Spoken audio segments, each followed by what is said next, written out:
کراچی میں رہتے ہو تو پھر زندگی جینے کے لیے نہیں بچانے کے لیے گزارنی پڑتی ہے۔ ایک طالبہ جو یونیورسٹی تو پہنچی علم حاصل کرنے، لیکن افسوس کی بات واپسی اس کی خبر پہنچی، یعنی موت کی خبر پہنچی۔ جامعہ کراچی کی پوائنٹ کے نیچے آ کے اس طالبہ نے اپنی زندگی گنوا دی۔ کراچی جہاں پر بس پکڑنا تو قسمت کا کھیل ہے، لیکن صحیح سلامت اپنے گھر پہنچنا کسی معجزے سے کم نہیں۔ انیکا سعید جو کہ جامعہ کراچی کی ایک ہونہار طالبہ تھی، اس نے کتنے ہزاروں خواب اپنے دل و دماغ میں بسائے ہوں گے، لیکن اس کو کیا خبر تھی کہ ان ظالموں کے ہاتھوں اس کی موت لکھی ہے، یعنی ایک بس کے نیچے آ کر اس نے اپنی آخری سانس لی۔ میں کہتی ہوں کہ اگر آپ کو ظلم کی انتہا دیکھنی ہے تو آپ کراچی کا چکر لگا لیں۔ یہاں پر روز آپ کو ڈمپر کے نیچے، گاڑیوں کے نیچے، بائکس کے نیچے اور یونیورسٹی کے پوائنٹس کے نیچے روز کتنے افراد نظر آئیں گے جو کہ کچل کے اپنی زندگی کی بازی ہار چکے ہیں۔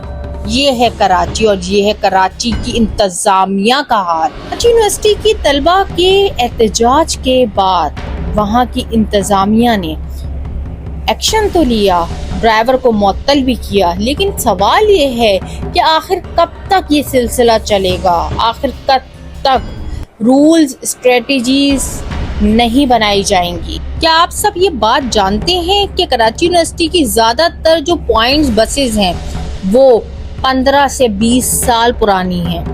کئی بسز کی کھڑکیاں ٹوٹی ہوئی ہیں، دروازے ٹوٹے ہوئے ہیں اور بیٹھنے کی جگہ ہی صحیح نہیں ہے۔ طلبات کو کھڑے ہو کر اپنا سفر کرنا پڑتا ہے۔ کب تک طلبہ اپنی منزل عام کے لیے اپنی جان داؤ پہ لگاتے رہیں گے؟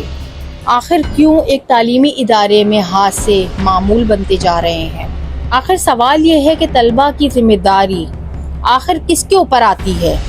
کیا آپ یہ بات جانتے ہیں کہ جامعہ کراچی کی یہ پوائنٹس بسز کس طرح تیز رفتاری سے طالبہ کو بسز میں چڑھاتی ہیں اور ان کی جانوں کو خطرے میں ڈالتی ہیں؟ سنو، میری ایکسیڈنٹ ہوا نا، میری بچی گئی، اب میں کس سے مطالبہ کروں؟ کوئی کاروائی میں کسی قسم میں کوئی کاروائی نہیں کرنا چاہتا، نہ میرے کو امید ہے کسی پہ، نہ میں کرنا چاہتا ہوں۔ میں ابھی گھر جا کے اپنی وائف کو تو دکھاؤں پہلے بچی کو، وہ کیا کرنا چاہتی ہے۔